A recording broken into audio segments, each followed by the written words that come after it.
La primera vez que el millonario escuchó el silencio no fue en su mansión vacía ni en las reuniones donde nadie se atrevía a contradecirlo. Fue una noche lluviosa cuando llegó antes de lo previsto y atravesó el pasillo principal esperando oír risas, pasos, cualquier señal de vida. Pero lo único que lo recibió fue un silencio tan profundo que parecía pesarle en el pecho. Sus hijas estaban sentadas en el suelo del salón, una junto a la otra, con las rodillas abrazadas y la mirada perdida en un punto invisible. No lloraban, no reían, no hablaban, y nunca lo hacían. Durante años, aquel silencio había sido la sombra que lo seguía a todas partes. Era un hombre que había conquistado el mundo de los negocios con una determinación feroz, que había levantado su imperio desde la nada, convencido de que el esfuerzo lo podía todo. Pero frente a sus hijas, su poder no valía nada. Las niñas habían dejado de hablar tras la muerte de su madre, en un accidente que aún lo despertaba empapado en sudor algunas noches. Los médicos hablaban de trauma, los terapeutas de tiempo y paciencia. Él solo veía pasar los días mientras el silencio se volvía una pared cada vez más gruesa entre ellos.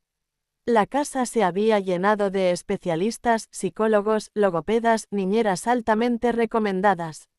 Todos llegaban con títulos, con métodos, con sonrisas profesionales. Y todos se iban al poco tiempo, frustrados, incapaces de romper aquella barrera invisible. Las niñas no reaccionaban a nada. Ni a los juguetes más caros ni a las promesas de viajes o regalos. El millonario empezó a creer, en el fondo de su corazón, que el silencio había llegado para quedarse. Fue entonces cuando llegó la nueva niñera.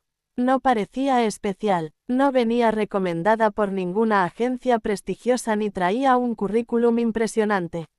Era joven, sencilla, con una mirada tranquila y una voz suave que apenas se notaba. Cuando él la entrevistó, estuvo a punto de rechazarla. Pero había algo en su forma de escuchar, en la manera en que no interrumpía ni intentaba impresionar, que lo hizo dudar. Aceptó casi por cansancio, convencido de que sería una más en la larga lista de intentos fallidos. El primer día, la observó desde lejos. No intentó que las niñas hablaran. No les hizo preguntas. No las forzó a nada. Simplemente se sentó cerca de ellas y empezó a ordenar unos juguetes olvidados como si el silencio no la incomodara. El millonario frunció el ceño. Pensó que estaba perdiendo el tiempo. Pero los días pasaron y algo empezó a cambiar, de forma tan sutil que casi nadie lo notó al principio. Las niñas comenzaron a mirarla. No directamente, pero de reojo. La niñera les leía cuentos aunque no respondieran, les cantaba canciones bajito aunque no aplaudieran. A veces se quedaba sentada en el suelo durante horas compartiendo el mismo espacio, respirando el mismo aire como si entendiera que el silencio también era un idioma. El millonario empezó a observar con más atención. Había algo distinto. Las niñas, que antes parecían ausentes, ahora seguían los movimientos de la niñera. Sus cuerpos se relajaban cuando ella estaba cerca. Una tarde, mientras él fingía leer el periódico, vio como una de sus hijas empujaba lentamente un lápiz hacia la niñera. No dijo nada, solo lo deslizó por el suelo.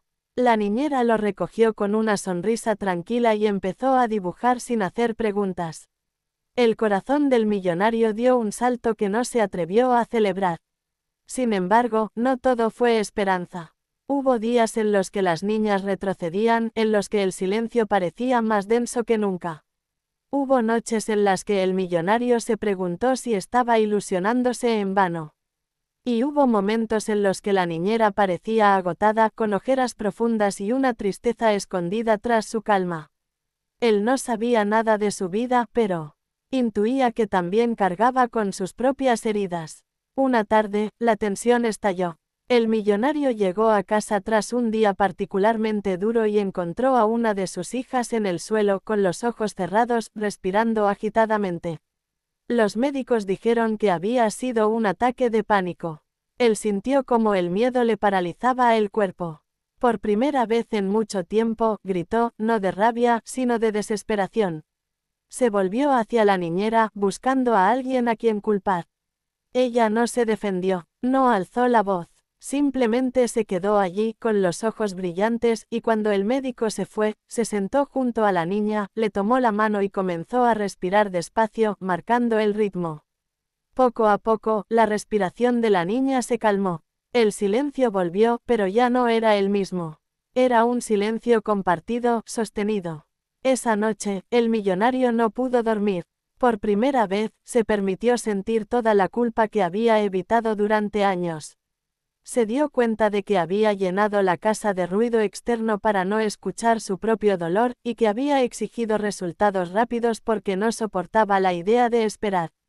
Entendió que había tratado el sufrimiento de sus hijas como un problema a resolver, no como una herida a acompañar.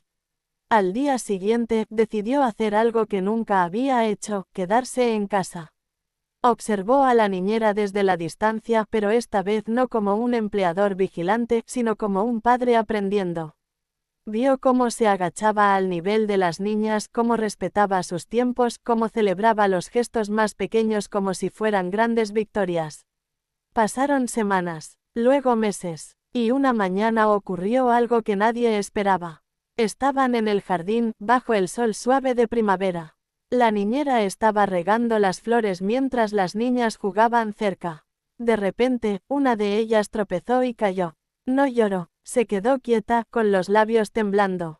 La niñera corrió hacia ella, pero antes de llegar, el millonario escuchó un sonido que casi lo hizo caer de rodillas. Fue una palabra, apenas un susurro, un «mamá», roto, lleno de miedo y de anhelo. No iba dirigido a nadie en concreto, pero lo llenó todo. El tiempo pareció detenerse. El millonario sintió como las lágrimas le nublaban la vista. No se atrevió a moverse, temiendo que el momento se deshiciera si respiraba demasiado fuerte. La niñera no celebró, no exclamó ni hizo gestos exagerados. Simplemente abrazó a la niña con suavidad, como si aquello fuera lo más natural del mundo. Y en ese gesto, el millonario entendió que lo imposible no había sido hacerlas hablar, sino acompañarlas sin rendirse. A partir de ese día, las palabras no llegaron de golpe. Llegaron despacio, torpes, mezcladas con silencios largos. Pero cada sonido era una victoria. Y con cada pequeño avance, el millonario también cambiaba. Empezó a pasar más tiempo con sus hijas, a sentarse en el suelo, a escuchar sin interrumpir. Aprendió que su presencia valía más que cualquier regalo caro. Un día, mientras compartían una merienda sencilla, una de las niñas lo miró fijamente y dijo su nombre. No, papá, solo su nombre. Pero para él fue suficiente.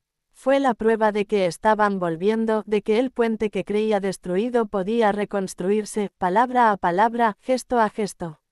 La niñera, sin darse cuenta, había cambiado algo más que el silencio de las niñas. Había despertado al padre que él había enterrado bajo el trabajo y el dolor. Cuando finalmente decidió hablar con ella, descubrió que también había perdido a alguien importante y que entendía el silencio porque lo había vivido en su propia piel. No era magia ni técnicas secretas. Era empatía, paciencia y amor, en su forma más pura. Con el tiempo, las hijas del millonario empezaron a reír. Primero bajito, luego sin miedo. La casa se llenó de sonidos nuevos, de vida. Y aunque el dolor del pasado nunca desapareció del todo, dejó de ser una herida abierta para convertirse en una cicatriz que les recordaba lo que habían superado juntos. El millonario ya no era el mismo hombre frío y distante. Aprendió que la verdadera riqueza no estaba en su cuenta bancaria, sino en esos momentos sencillos, en las voces que habían regresado del silencio. Y cada vez que escuchaba a sus hijas hablar, sabía que aquel milagro había nacido de alguien que se atrevió a hacer lo imposible, quedarse incluso cuando no había respuestas. Esta historia nos recuerda que hay silencios que no se rompen con fuerza, sino con amor. Que a veces, lo imposible no es cambiar a otros, sino aprender a estar presentes de verdad. Si esta historia tocó tu corazón, si te hizo creer un poco más en la paciencia, en la empatía y en las segundas oportunidades, apoya este canal con un like y suscríbete. Porque historias así nos recuerdan que incluso en el silencio más profundo, siempre hay esperanza esperando ser escuchada.